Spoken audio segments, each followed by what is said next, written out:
Morning, everyone. We're just going to give it another minute or so and just to wait for everyone to join, and then we'll get going with today's webinar.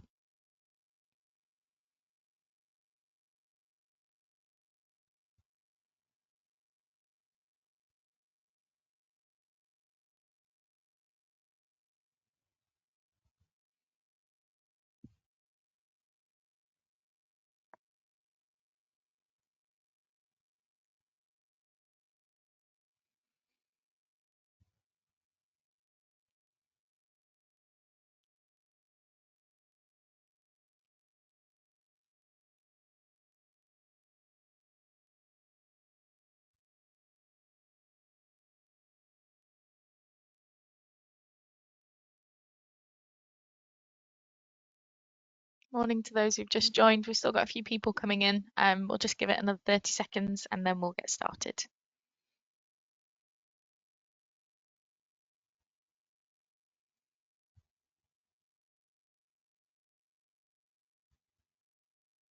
Okay, let's make a start. Morning to those who've just joined. Thank you for joining us today for what promises to be an extremely insightful session. For those that don't know me, my name's Farina Cleary. I'm a product owner here at Aptem, and I'm really delighted to be hosting today's webinar where we're bringing together some of the industry's expert voices on the topic of how to build a best-in-class progress review. Before we get started with some introductions, we're just going to do some housekeeping. So if we just move on to the next slide, please. Perfect. We'll be recording the session as always. Everyone who's registered will receive a copy of the session via email. Please feel free to share this with your colleagues. You'll be muted throughout the webinar, so if you need any help or assistance, just use the chat function in the right-hand panel. And you can also ask questions in the questions section of that panel, and we'll get to as many as we can at the end of the webinar. We've got quite a lot to cover today, so we'll jump straight in with some intros. So we've got Chris Cherry from the Strategic Development Network, and he's going to start us off by offering a toolkit to help you achieve the all-important switch from KSB-led to objective-led progress reviews. Chris is a strategic associate at SDM. After holding a progression of senior teaching and management roles in FE, Chris was a director at the Learning and Skills Improvement Service. And working closely with government departments and agencies, Chris has been at the forefront of apprenticeship standards. He's taken a leading role in SDN's work with hundreds of providers and 60 EPAOs, helping them deliver that high quality training and endpoint assessment. I'm also going to introduce you to Lou Doyle from Mesma. Lou is Chief Executive Officer of Mesma, which is the quality management specialist working with hundreds of colleges, universities and training providers throughout the UK, and founder of the Quality Professional Awards for FE and Employability, which celebrates the work of quality and compliance practitioners. She's also an employer apprenticeship and T-level ambassador. And Lou has been working closely with one of Aptem's customers, Future Talent Learning, and we're really delighted to also be joined by Shenay Cantelo-Poppe, Director of Quality and Apprenticeships Delivery at Future Talent. Lou and Shenay are going to discuss Future Talent Learning's approach to progress reviews and using progress reviews to develop, motivate, and engage learners and stakeholders. So enough from me. I'm going to hand over to Chris. Thank you, Chris. Thanks so much, Freya, and good morning, everyone. Welcome to the webinar. It's in three parts, really. It's kind of what we see a lot, a model of good practice, and the kind of things you might want to take away and adopt in your own organisation as well. So I'll start with a bit of a reflection. So when we're out there in the field, we often hear comments about progress reviews that feel a little bit tick boxy, that maybe we have to do this because of a compliance requirement, and it's a bit of a get it done, get it squared away, and don't use it too much afterwards. And it's the form filling bit, and I see that consistently. And often the reason why is the progress review after the process is about auditing, bagging, and collecting information, because we like data, we like numbers, we like information, but it's all about what we do with it. And the so what question comes alongside it. So quite often on a progress review, we see things like, congratulations, brilliantly done for completing a journal review or a reflective account or an assessed piece of work. And it's great, you scored 73% and you've moved on from 55%. And the targets that come alongside it are sort of metrics and milestones. So get this done by the next review, put that in place by then, rather than thinking about the application of learning and skills in the workplace. Wouldn't it be great if you could become more familiar with this piece of equipment because it will help in that role, support your employer, and it's aligned very nicely with employers' expectations as well. And often the employer is the recipient or the host of all of this rather than an active part of it. I hear quite consistently phrases like, go and train them and chuck them back when they're done, and then we can make them useful in the workplace. A bit like how the very, very old apprenticeships, those who can go back as far as manpower apprenticeships as I can do, felt a little bit like, here's a package of training, do it, now go and find out how to use it in the workplace. So that's something we don't really want to think about in terms of progress reviews. We can do better than that in the time that we have. So often we see progress reviews as being about history, looking back at data, holding learners to account. You did this or you did not do this. And even sometimes congratulate you on the wonderful things that you've done as well. So we have that as a bit of a tension in the purpose of progress reviews.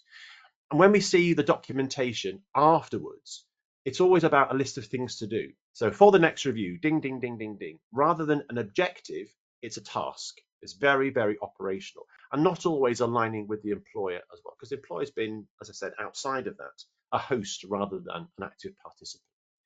And sometimes apprentices aren't encouraged to look at the obstacles. So what I mean by obstacles is, here's the next challenge, how do we give the tools and resources to overcome it? Here's the next piece of work that you're unfamiliar with, how do we start to embed and develop those skills as well? And we often don't talk about what we call the strategies. So, I would show you how to use this piece of equipment. Go ahead and use it. Let's talk about it and let's look at improvement. So how are we going to approach a task or a problem? Very much the kind of problem-centered approaches that we see in things like nursing and dentistry and medicine, which are very, very focused, very, very skills intensive, but have a very specific threshold to overcome. We see it also in some engineering disciplines as well. However, there's also a good side, because sometimes we hear the positives. So apprentices always say, well, it was great to sit down with manager, mentor, coach, whatever it might be, and the reflection bit. So they value the reflective element. I would like to tell you what I have achieved over the last period. And wouldn't it be great if a progress review was a celebration of all of that in the apprentice's voice? And that amount of apprentice voice in a progress review is something which I think would be the one thing we can take away from today. If nothing else, is how do we get the apprentice to lead and to really respond to what's required from them. So here are some assumptions that were often made that we really oughtn't to do. We need to do better than this in some areas when it comes to progress reviews collectively. So we just assume that the apprentice's line manager, mentor, supporter, whoever is the person that knows the apprentice best, has been well briefed, that they know what they're doing, they know what's required. Often they're not. Sometimes they might change. Sometimes there might be an operational need where teams are moved around. And that kind of progress review, that e-portfolio records are the ones that are the constant between them. So how are we all accessing? Are we using it? Are we using it in a live, progressive way? So we also assume that progress reviews must cover the same content every time. We've always got to do British values and prevent and safeguarding. Well, probably actually would say safeguarding we should include every single time. And we have to do KSBs. We probably even have to do all 96 KSBs from 1 to 96. How are you feeling? How are you doing? How's it getting on? And actually becomes dull, boring, and frankly pointless. You might as well not bother. And I find myself saying that a lot. If you do it this way, you might as well not bother as well. All progress reviews have to be 12 weeks apart. We hear that from our compliance teams, the finance and funding say, well, make sure it's 12 weeks and either not a penny more or not a penny less. No, sometimes progress reviews need to be live, active and responsive to the apprentice's needs as well. And here's one that's you'd make an assumption that line managers and those who are responsible for apprentices are good at giving feedback. They're actually effective feedback. And often it isn't. Often it's kind of checking what's gone wrong and putting in place strategy to put it right, but not really supporting the learner to embed their skill. We've got to give them the tools and empower them to do that job as well. And we don't always find out if it's not working brilliantly. So sometimes apprentice or line manager will tell you if they aren't happy. Sometimes they won't. They may not tell you that they are happy, and they usually won't tell you the areas in which they're excelling. Often, if you ask an employer to comment on their apprentice, they will give you behaviours rather than the knowledge and skills. They wouldn't say, my goodness, they're great at legislation. They really can name the law really well. Wouldn't do that. They might say things like, they don't make many mistakes. They're good with clients. They turn up on time. They're dressed appropriately. They're good with teams. Everyone thinks they're great. and all of that goes with it, which are all behaviours. They don't often say things like, well, they really show excellent integrity, maybe in one or two sectors, but you wouldn't find that necessarily in rail installation, where integrity is part of it. But how would you apply that in someone in the rail sector? It's very difficult to visualize how that would work. Okay, so how do we now move us forward? That's some of the comments that are most common in the postbag, if you like. So here's a diagram, which is quite a complicated diagram. This is something you might want to reflect on afterwards. And this is the indivisible sections of an apprenticeship program. But they break down into 4 sets before you sign up. Get the foundations right. Build the program, doing the delivery, and obviously progression afterwards. And the progress review comes after induction. It comes after the onboarding, after the employer engagement is in place, after the contracting, once the program is agreed. So we're sort of going to hang around today in this territory in delivery. We're doing the training, we're making sure we review it, and we can see whether learners are competent. We can hear the Ofsted questions. How do you know that learners are making progress? How do you know that the program you're putting in place is value for money? How do you know the employer is benefiting? Is it right for the apprentice? Does it meet their aspirations? These are the kind of things that we hear consistently as well. So let's work through some examples of how we might want to visualize this and look at some of the pitfalls that we fall in with traditional KSB-led reviews. Here's a KSB: thoughts, feelings, competence on a scale of 1 to 10 or 1 to 4, or some qualitative commentary. Can we do better than that? Can we think of a different way to approach it? So let's look at, generally speaking, who talks most in a progress review. And in our 100% pie chart, we've got almost 3/4 of the time it's the trainer, coach, or mentor speaking. The apprentice gets a bit of a look in, and the employer gets a little bit of a look in. Now, clearly you can see that's unbalanced. So it's certainly balanced and skewed in the wrong direction. Wouldn't it be great if we could move it completely? Maybe the proportions are the same, but this time we can think differently about how we organize this.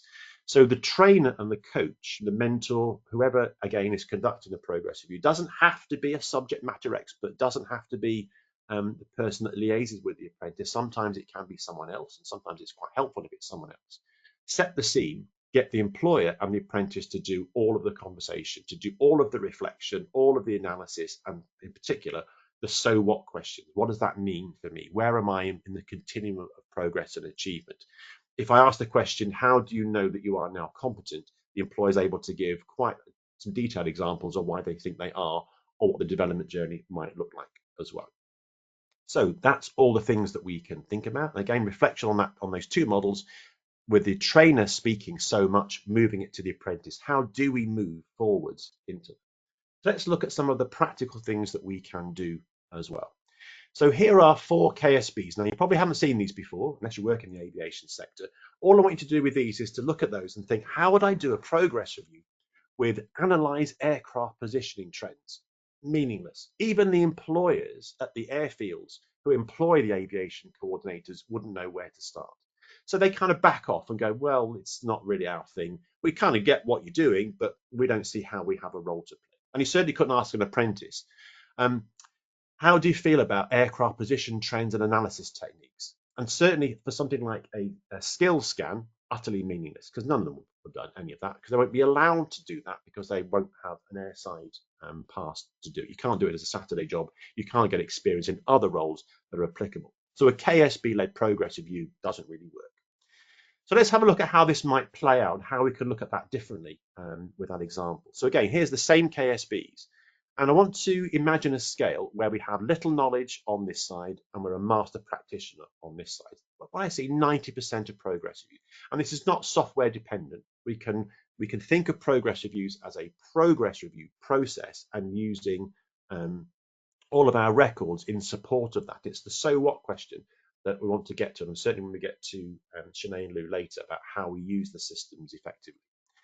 So we think about confidence scale. That's a good one. It's a skill scan kind of question. So, how scary is this topic? Have you seen it before? Do you know what it is? If the answer is none, that's great.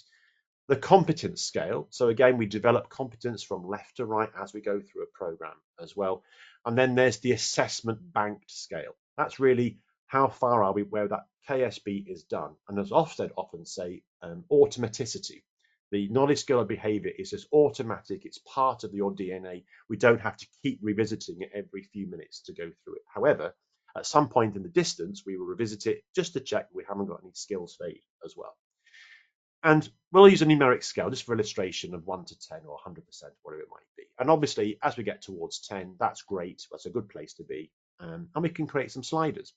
Now, we do a skill scan with those KSBs, and the apprentice goes, oh, I don't really know where I am there. Maybe it's 2, maybe it's 3, maybe it's none, really. I don't feel particularly confident. So we're a little bit of a deficit model when we start, because everything is 0 or none. And it's like, well, you'd probably expect that. But to focus on that, not great. We'd much rather say, right, here's some exciting new stuff to learn. Let's build this together. And then the progress review hopefully moves us forward to some number. But what does 2 mean, or what does 7 mean? I mean, does your 7 match somebody else's 7? If I asked Lou on the call here, or Shenay, where they would see on this one, they say, well, I feel like a 7. It's 100% subjective. See, use the number twice there. It's completely subjective. There's no objective measure for this. So actually a 7 might be bogus. It might be a nonsense thing to think about as well. So there's one of the pitfalls of KSB-led reviews. Try again. Here's a skill scan where an apprentice is trying to impress you. They go, oh, I've done that. I've flown flight simulator. I've read weather charts. I've watched part of the news. I know what weather's all about. Yeah, no bother. I'm an 8. And again, a subjective, arbitrary scale of 8. But the first progress review actually shows them down at a 3. So the first progress review has knocked them all the way back to a 3. How good a tool is that in motivating learners and motivating?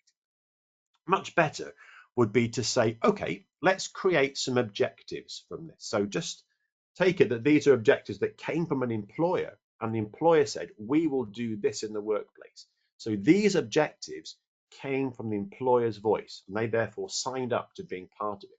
So they said, well, look, obviously we've got to do weather reporting. If you're working in an airport, you look out the window, use some materials, see what the implications of ice and fog and snow might be. Clearly, there are going to be some. What are they? And so what do they need? Why do they need it? How are they going to use it? That's what the airport wanted. And they therefore took some control over it. They decided, actually, we will lead on this.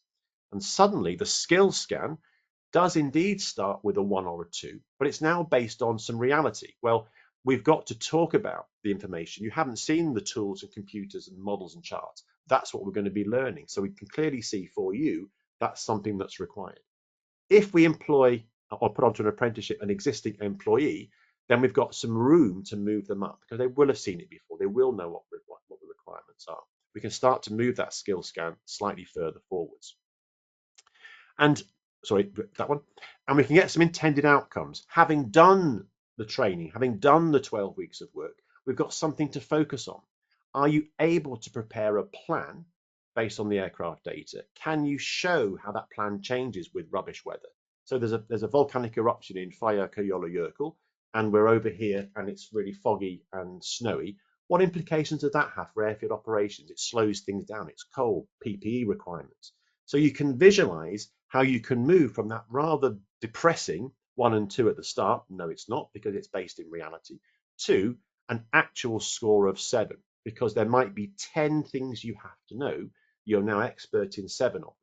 So if Ofsted come to call and say, why is that a 7? Why would you move that apprentice onto a 7? You can say, well, there were 10 elements here. We've covered 7. We won't be touching the other 3 until right at the end of the program. So this KSB will not turn green until quite near the end. So although it might be K1 or K2, when you visualize it being an induction thing, actually we do it towards the end of the program as well. Okay, so that's just a quick example using hopefully an unfamiliar example so you can visualize it for the first time. So make it effective. So this is something that you can take away. Any progress review, whether you look at the methodology I'm going to describe or not, you need to set it up successfully. The apprentice needs to be aware what the parameters are, what the dimensions are, what's being reviewed, and not just banking stuff. What did you do over the last 12 weeks? Something a little bit more strategic than that. And obviously, the sequencing and the flow would support information for our stakeholders like an Ofsted. So we don't have to write new information. We just simply say, this is how we've sequenced the curriculum. This is how the employer is engaged. This is how we've planned it. So we're based around learning objectives. So what we're looking to do. So it's an input. We will do this together, whether it's employer or you or the apprentice on their own. What the targets are for that. So by what and by when. So kind of a smarty thing. And the intended learning outcomes. If you do what we give you and give you the resources, what should you then do? So we're going to bake a cake today. Here's all the materials. Don't know how to do it. I will show you. Make it yourself. Put it in the oven. If it tastes nice, if it looks right, we've probably got it right. I want you to do that next time with fewer mistakes, using less materials, and actually making sure that it's edible. There's different ways to refine the process as well. And we can measure achievement in slightly different ways. So the employer brings the contextualized examples. This is how Chris did this over the last 12 weeks. This is Chris now leading on the meteorological briefing at the airport in the morning, something that apprentices have never done before. How brilliant, bit of stretch and challenge as well. And so our e-portfolio record, our actual physical record of this, is at the end of the progress review, and it really can come alive. And I won't say any more about that because I know that Lou and Shenay can talk about that in a few minutes as well. A quick word on targets. I get asked this quite a bit about what does a good target look like. And I see SMART targets used in two ways, either quite loose, open-ended targets or a very, very focused target. I've got an example which is very relevant to Olympics and Paralympics, so I've used it here. So I've been supporting Paralympian and training program over the last 4 years. There are two parameters. I want to be fit, which is a target. It is smartable. You see that it's relatively qualitative in its measure. I'll do some exercise, I'll do a thing, and I'll do it by the end of the summer term. Not a fixed date, not a hard and fast rule, but it's still smart. It still allows progress from point A to point B. It doesn't say where point A is and doesn't say where point B is. So it's an open progression. On the right-hand side is a very hard target because we have to hit a very specific measure by a very specific deadline, or there's no game. So now is I've got to be able to do 50-meter freestyle in under 1 minute in the category that I'm swimming for. So that's actually for them quite a tight time frame. It's got to be really, really specific, but I'm close. So 3 months ago it was 1 minute 0.015, and all we had to do is a bit of technique. Great. So how do we improve that? So there's a target there which is much harder. Now, apprenticeships sometimes have all to the left or all to the right, and clearly a measure of both required. And as the program progresses and we get further and further through the apprenticeship, they'll look more like the right-hand side than the left-hand side.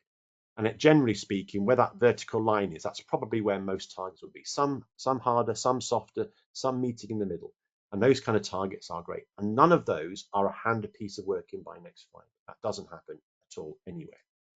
Okay, so here's a slide to focus on, I think, after today. And all I want to do here is to look at the flow of information between an initial progress review right at the start. We focus on the plan. Have we got the plan right? Have we got the right information? Is the employer engaged? Do we have the career aspirations? Is it the right program? Right learner, right employer, right program? And so it's not really about KSBs. From that, we can set our learning objectives targets. We can repeat that a number of times through a program. We may have 3-4 times a year over 3 or 4 years. And eventually we'll move to learning outcomes. What have you actually achieved? This is your key Ofsted metric. What does the learner actually achieve? Do you know that they're competent? And how do you know they're competent? So we've got learning objectives and learning achievements. We then wrap it all together with a final progress review as well. So I've got about 6 minutes left. I wanted to describe a model to you. So I'll spend a bit of time looking at the model. This is something that will take a bit of time to embed if you wanted to do it. It does take a little bit of support and training, but this is kind of where we want to get to. So a full progress review, the expectations of your stakeholders, our progress review will be talking about some kind of development objective, whether it's a learning objective, personal welfare, safeguarding, prevent, whatever it might be, looking at maths and English and other learning needs that go alongside it, all of that. So it's a very variable feast. But we would look at progress against targets, or at least progress against the objectives that we set, those intended learning outcomes being part of it. We must have the supervising manager. I do say that rather than line manager, who is the person that knows the apprentice best, and the apprentice themselves. We shall be reviewing those learning outcomes. What did you actually achieve? Not based on KSB confidence or KSB achievement, but actually the context of that learning objective set by you with the employer, ideally. And that becomes your compliant progress review. So whether you have to sign it off, whether it has to be at 12 weeks is a secondary issue, because that's a tactic of funding and compliance. But the learning process is that we've set objectives. how did you get on using the resources that we collectively put in front of you as an apprentice and give you, and what did you do with it? Outcomes of which, well, there are three, but it's kind of two really. One is that's great, so it's green, and green is banked and we can move on. If it's green, then we can set some new overlay the next set, so more complex, different KSBs, different objectives, and so forth. Or here's the important one, if it's not so good, we will reframe, not give more time. Adding more time to something that's not been achieved is never a good strategy. Maybe if someone's ill for 2 weeks, yes, fair enough. But if something hasn't been achieved, usually time doesn't make it better. It's a different approach. And that feeds back to the objective as well. Eventually, everything starts to turn green. We can start to record it on our learning programs. We can do our evidence triage. We can look at whether something is competent. So that bottom line of that diagram about the banked competence. And we can eventually move across over the line to kind of gateway and endpoint assessment territory. And we can decide to do assessments that show learner is competent and progress to endpoint assessment. So take a deep breath here, because I'm going to spend the next 3 minutes on one diagram. There's a lot going on here, and I want to just put it all on the screen so you can visualize the journey, and then we'll unpick some of the parts of that. So how do we actually do a progress review that is going to be efficient? Let's say you've got 45 minutes for a progress review once every 12 weeks, as an example. If you can bring that down to 25 minutes and make it 5 times as impactful, roughly, then this is what we can do. And you'll hear a little bit about this from Shenay afterwards.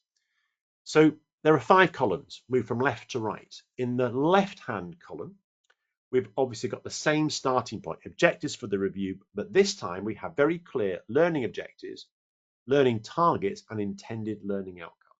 So interpret the KSBs with the employer, set the targets to go with it, by the next period to become able to use this piece of equipment, know how to look at weather charts, know how to give briefings, etc. And our intended learning outcomes is that you will hand me an operational map. And that can become a metric. By the end of the progress, you hand this to me.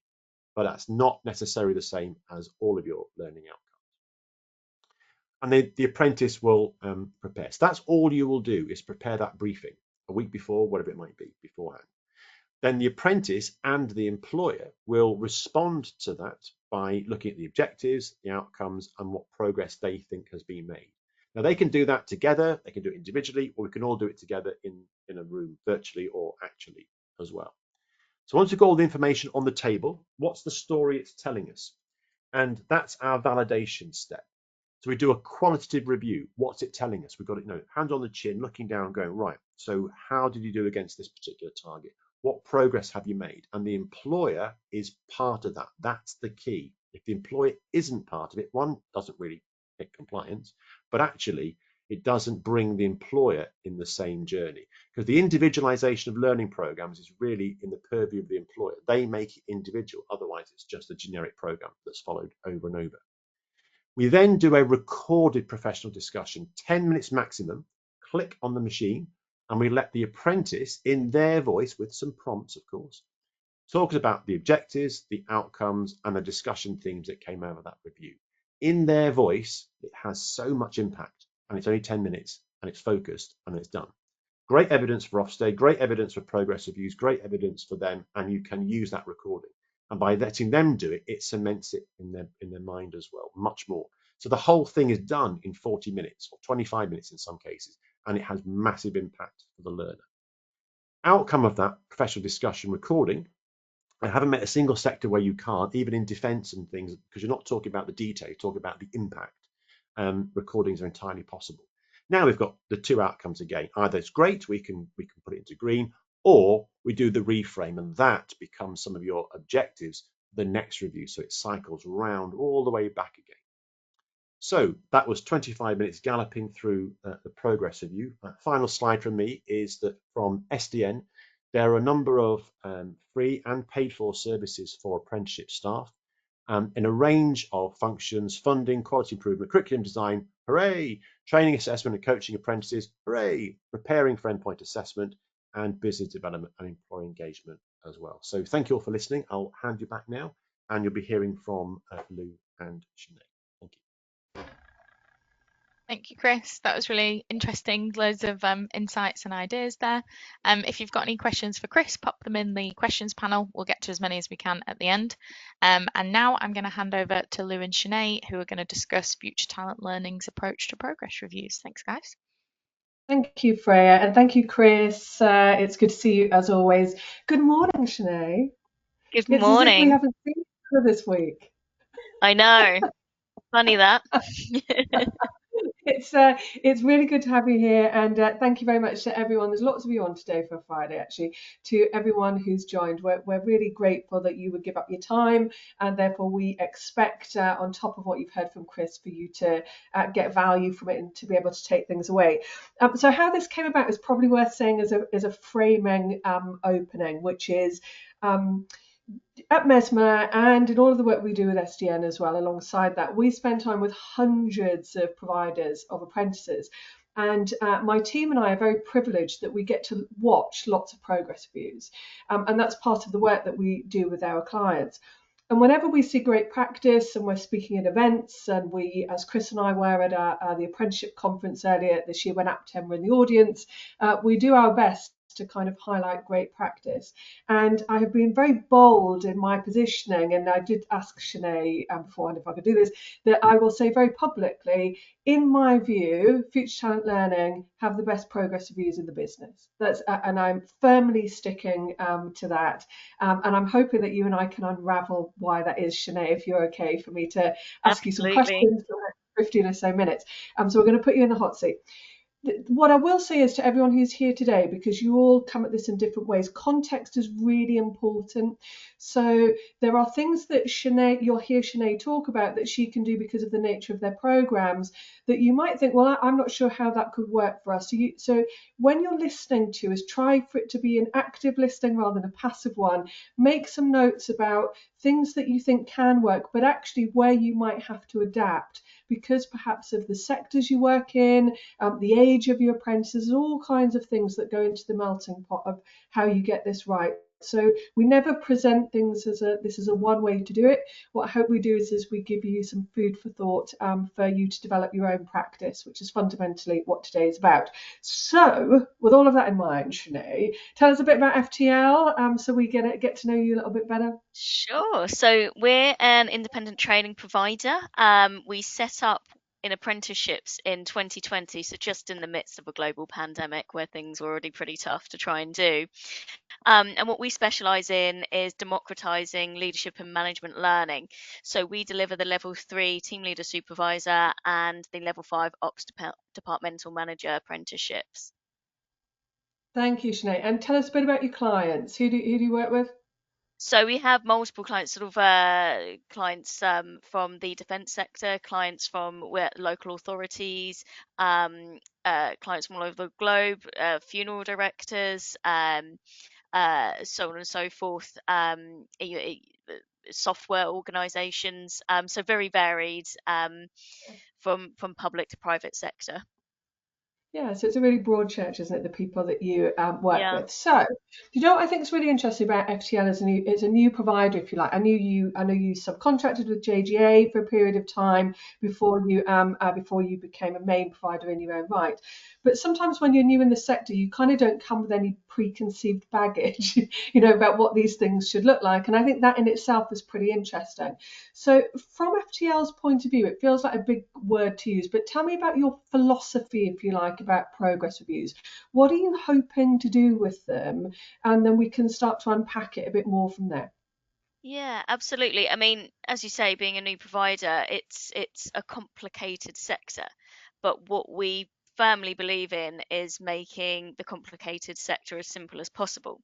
So how we sort of looked at progress reviews and continue to look at progress reviews is essentially two things. Where have you been? And where are you going? And when we say that, we mean the learner. The learner is at the center of all of that. Where has that learner been? As in, where have they been on the program? Or if it's their first one, what's their starting point? And since enrollment, perhaps.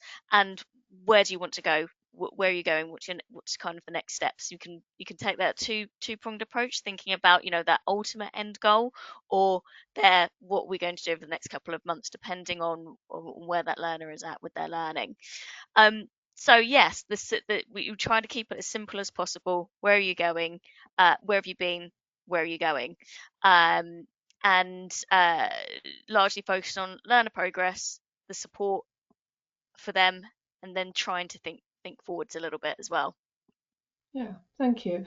And everyone on here today will be saying, that's great, because we do that as well. So I want to start to unravel why yours is so good in terms of what you do.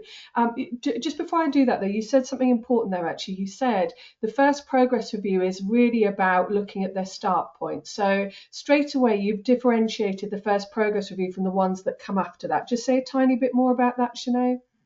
Absolutely. So it's all new to the learner, potentially the line manager or employer that's on that tripartite or that progress review with us there. So the first one is largely around setting the scene, explaining kind of what this is all about, what we're going to be doing, and then we then take it forwards, then thinking for the learner, what are we going to do for the next following progress reviews? So seeing where that learner has, perhaps they have made some progress since their enrolment, as well, where we're kind of looking at their intent, what do they want to get out of their learning, out of this program that they've joined, and seeing where is it they want to go, what have they done already towards some of those steps for that, or if not, if limited progress has been made, what is that, what does that look like? Yeah. So the first one, it's fair to say, I think, is more forward-looking because they're Yeah, so new on the program. yeah. So it's different to the ones that come after it. So when we get into the structure of the other progress reviews, they progress through the program. Yeah. What is different about yours is the balance of who talks and who leads. It's so fundamentally different from so many other progress reviews we see. That's the thing I want to hone in on now. So hmm talk to us a bit about that. Who leads your progress reviews, and why have you set it up in that way? And then kind of talk us through, if you like, the minutiae of what happens in them, and I'll unravel that with you from Sure. there. Sure. So it's learner led.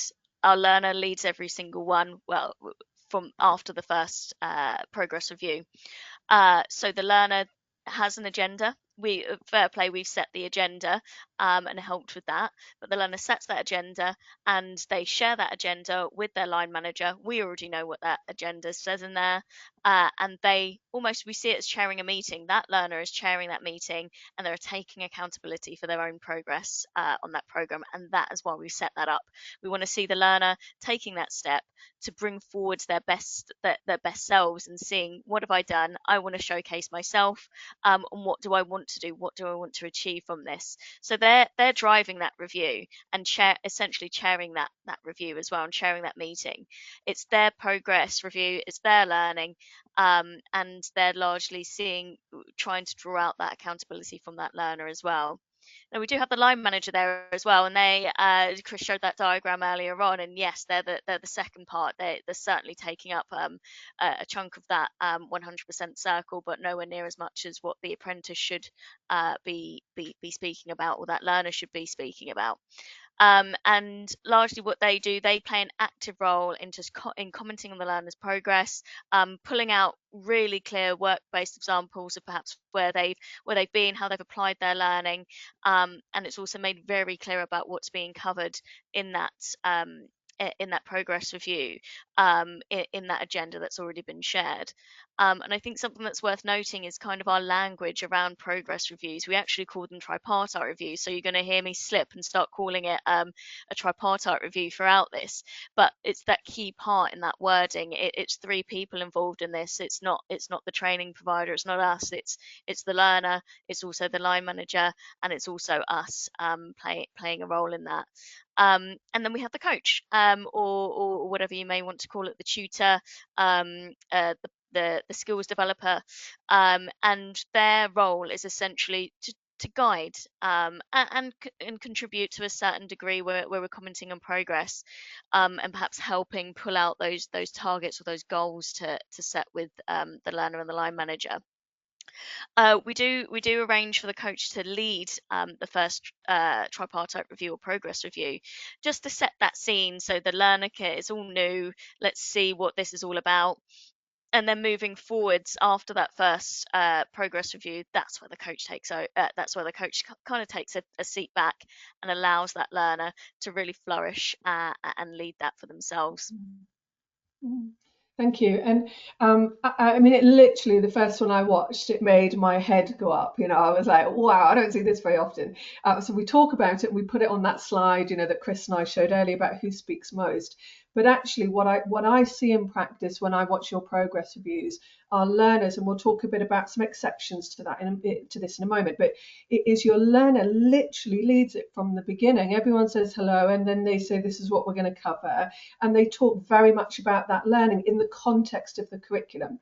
So Chris picked on something earlier where something that drives Chris and I nuts is this thing where people go through a huge checklist of KSBs because it's boring, isn't it? It becomes a kind of vanilla noise to the apprentice and arguably to the line manager, where because you allow your apprentices to lead, they talk very specifically, you call them missions, within your programs that they've done on the program, and how that's related directly to the workplace.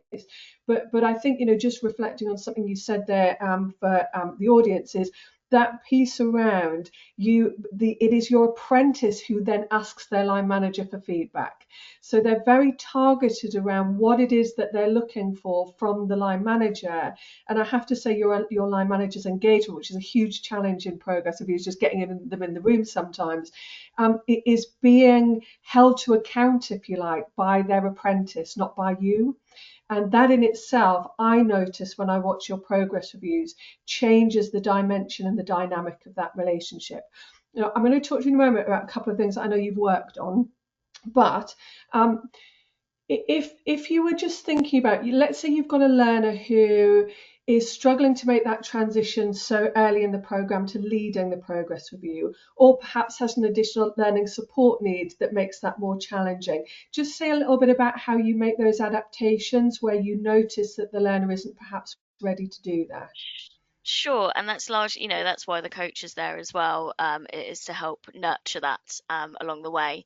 So if a learner perhaps isn't ready, obviously it depends on what learning support need there may be, but speaking very generally, we'll start off with maybe they lead a smaller section. Maybe they don't start straight away because it's daunting taking that first section when you're joining a progress review, and the coach will take that section for them and slowly build that up, and then the learner maybe perhaps takes the second section of the meeting, and then what we also do is slowly build that up over time. So then maybe in the next one the learner takes the first section, and then the coach can take the following sections for them. So slowly building that up over time will be really helpful for perhaps learners that perhaps aren't on leadership and management apprenticeships, which is what we largely deliver. So slowly over time and building that up, and not necessarily just throwing them straight in. You're leading the whole thing on your second progress review. Yeah, absolutely. And for anyone who's listening today, one of the questions you can ask to kind of explore the value of progress reviews when let's say you're doing surveys or you're doing some interviews with your employers or your learners, is to ask that really clear question about who is the progress review most benefiting.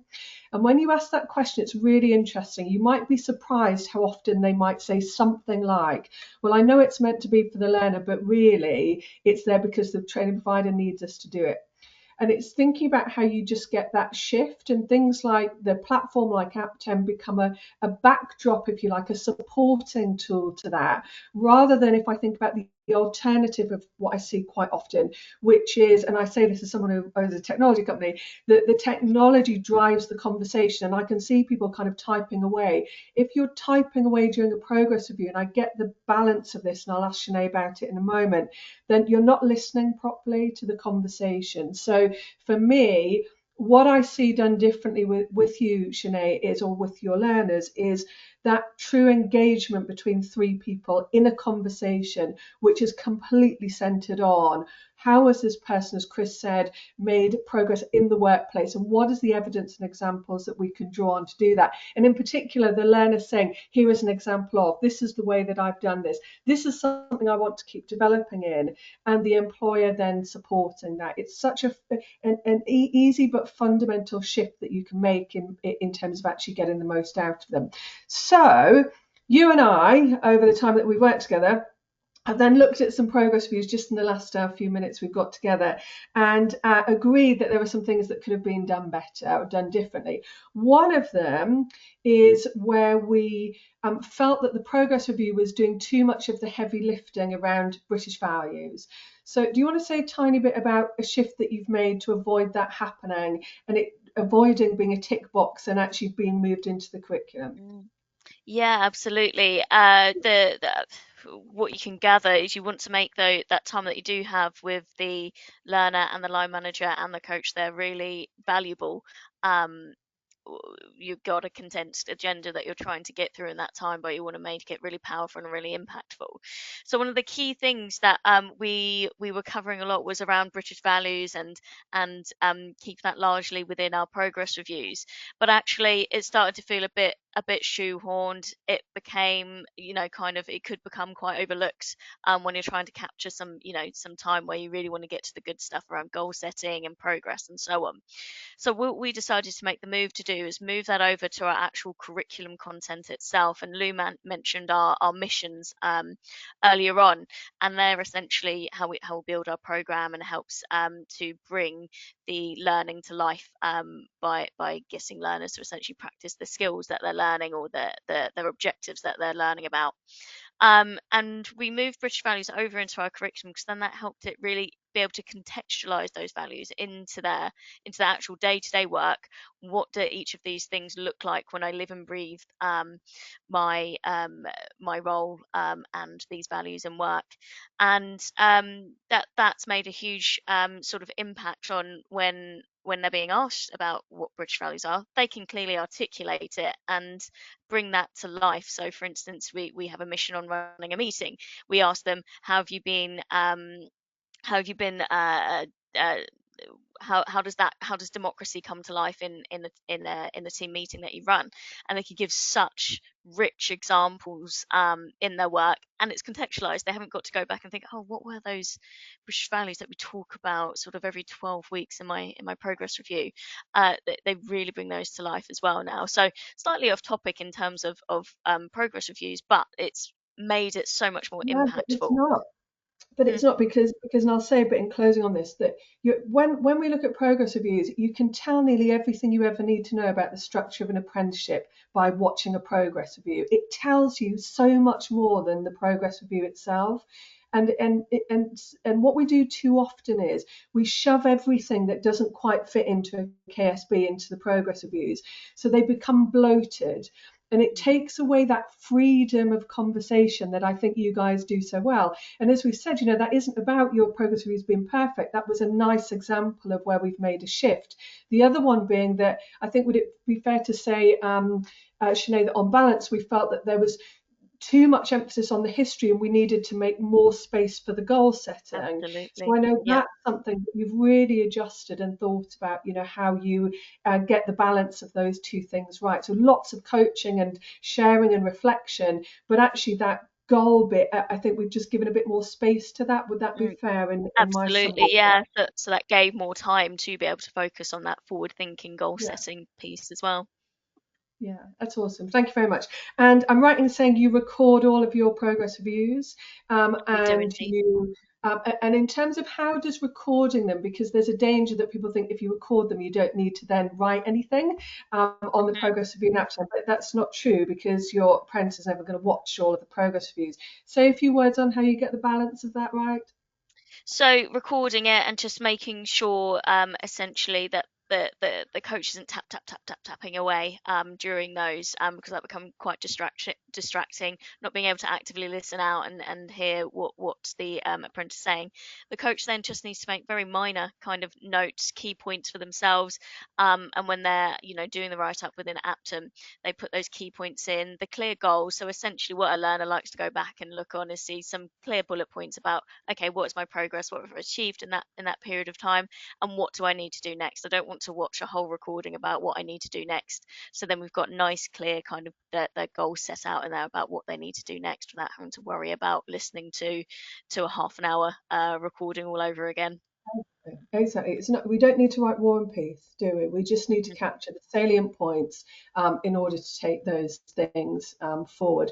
Thank you, Shenay. You are wonderful, and I'm sure there'll be some questions come through for you as well.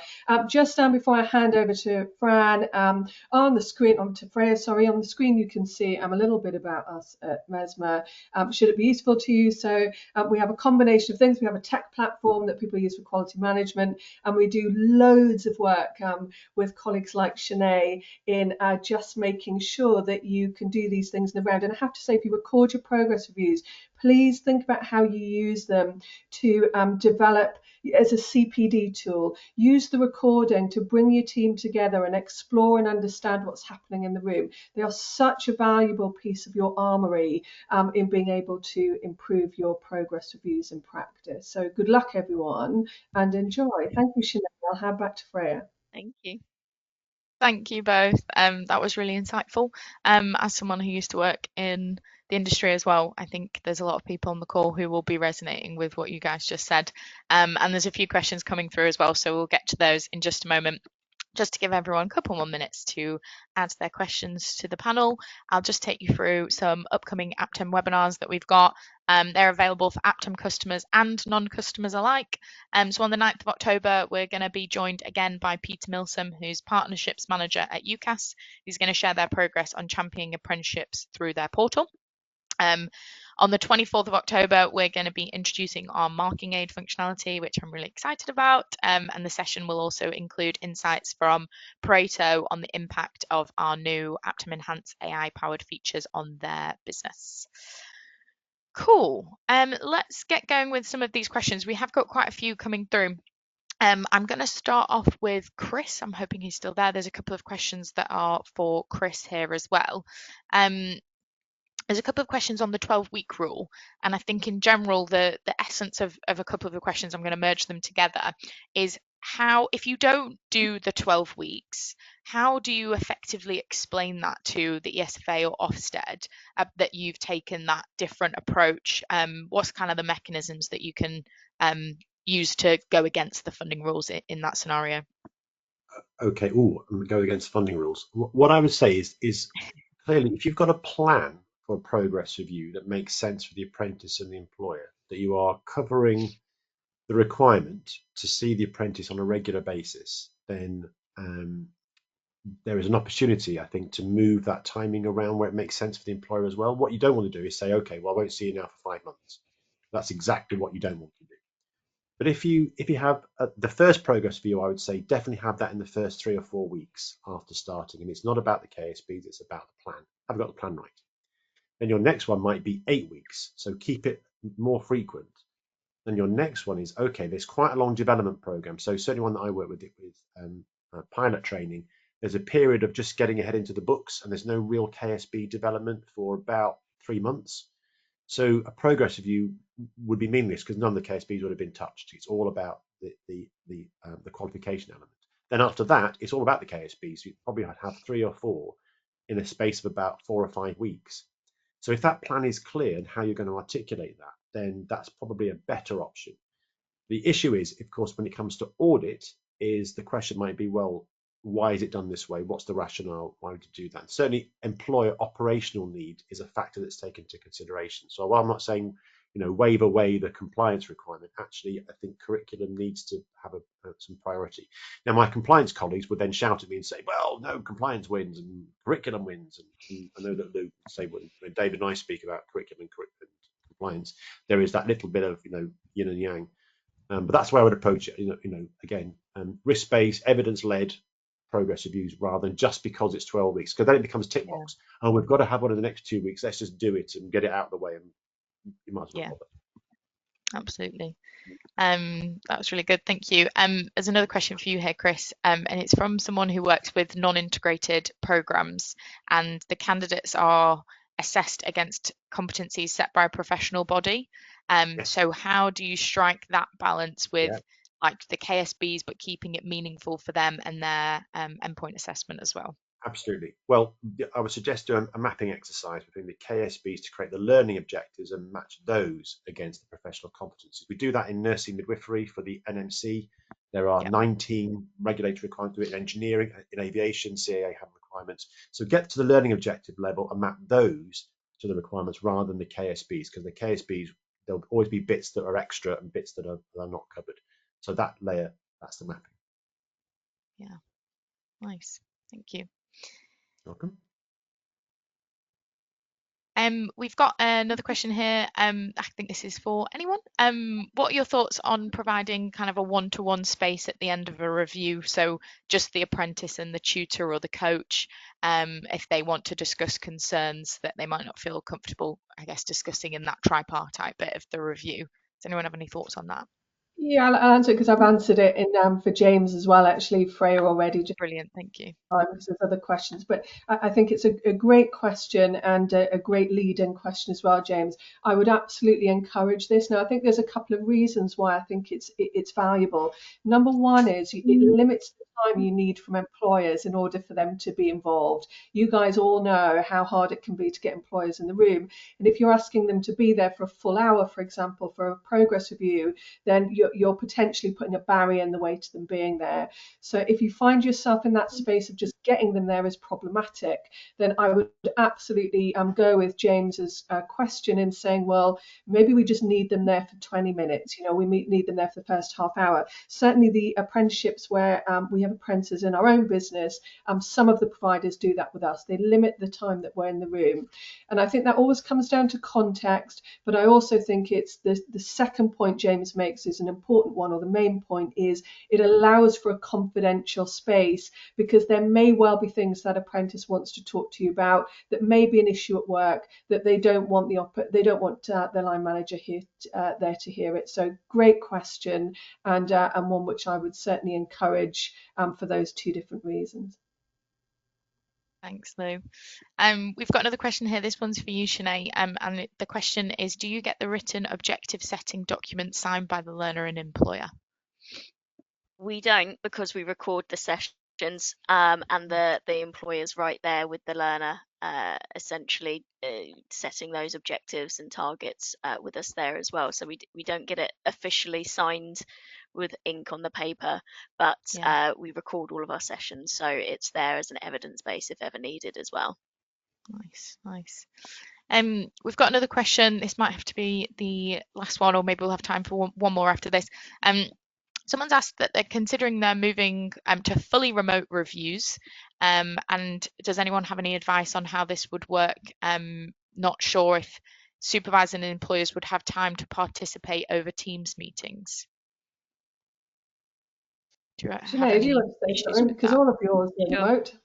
All of ours are entirely remote. So we send calendar invites, and the learner, line manager, obviously our coach, all arrive there. We have virtually kind of no issues around that.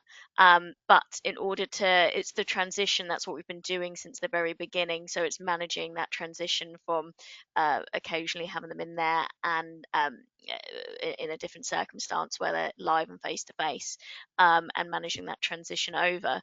But what was mentioned earlier is limiting that time for getting a manager there at the line manager there at the same time. If you can limit the time they need to be there, perhaps they don't need to be there for the full hour, get them there for the 20 minutes, half an hour. That will really help with the cause of trying to move that fully remote and fully online as well. Yeah, really interesting. Thank you. We'll just do one final question. It's going to be to you, Shenay. If you could give one piece of advice, if you were giving advice, you could say there was one thing that has transformed your progress reviews and that's made the biggest difference. What do you think that would be? It's 100% getting the learner and encouraging the learner and training the learner to lead to lead those meetings and getting those clear agendas and helping them manage that transition as well. That's been the most impactful thing that we've done to tripartite reviews or to progress reviews to make them so useful for the learners. Nice. I really love that approach. I think it's really good. And I can see how it kind of empowers the learner as well and makes them feel really confident in talking about, you know, what they've been doing, which is really nice as well. Totally, yeah. Brilliant. We're almost at time. So thank you so much for all of your insights. I'm sure everyone's found it super useful. I know I have, being the product owner for the review section in Aptem as well. So I've taken some ideas down from what you guys have been saying. We'll send you a recording to all those who have registered. So again, feel free to forward it on to colleagues if you'd like to. We're going to put a link in the chat containing information about Aptem Apprentice, which has customizable reviews as a key component. If you're not an Aptem customer, please do contact us to arrange a demonstration of our platform, and you can see how you can use it to apply some of these best practices that we've heard about today. Thank you once again to Chris, Lou and Shenay. It's been so insightful, so good to listen to you guys. And thanks to everyone for joining today. Look out for the recording in your inbox in the coming days. Happy Friday. Have a great weekend, everyone. And thanks for joining.